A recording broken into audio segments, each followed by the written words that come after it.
In a large city, a school had started a program whereby teachers would take assignments and work to students who were in the hospital. One teacher agreed to see a specific student, and she went to his teachers to find out what work he needed to do. And so his language teacher said, "Listen, we're studying nouns and adverbs, and it would be great that if you studied this with him, then he wouldn't fall behind." The teacher wound up at the hospital, and as she entered the room, she was astonished and even frightened at the number of burns on this young man's body. She quickly blurts out, "Hey, we're going to study nouns and adverbs," and then leaves the room. Feeling guilty, a few weeks later, she returns. A nurse, seeing her, asks her, "Hey, what did you say to that young man?" She said, "Ma'am, I'm so sorry. I just blurted something out and then I left." And she said, "I'm so scared that I did more harm than good." And the nurse says, "No, ma'am. Whatever you did gave that young man the desire to live." Now, the young man explained it this way. He said, "Why would they send somebody in to teach me nouns and adverbs if I was dying?"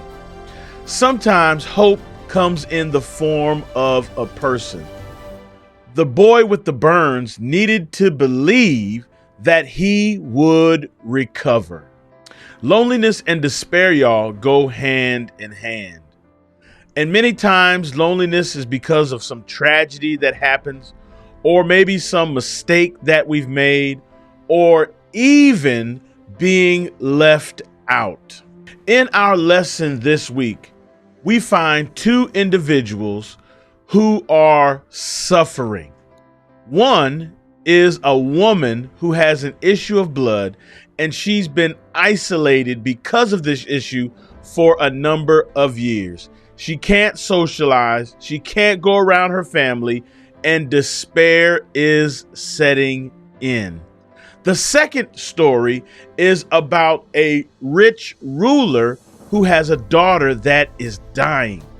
He has power, he has prestige, he has influence, but none of these things can help his dying daughter.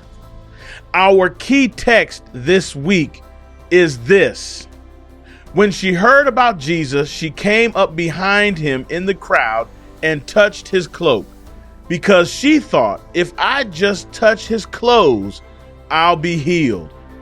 Immediately her bleeding stopped, and she felt in her body that she was freed from her suffering.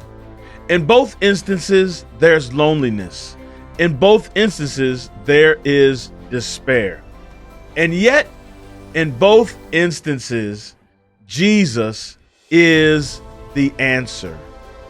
Listen, young people, I want you to understand that if we would commit our lives to Jesus, that he would help us deal with times where we feel like giving up, times where we feel like we're all alone, and times where we feel like we don't fit in. This week, y'all, I want you to focus on three things.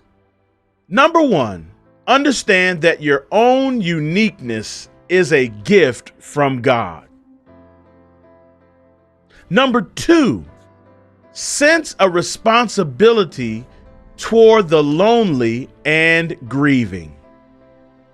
Number three, choose to turn to God with their loneliness and be the answer to other people's prayers.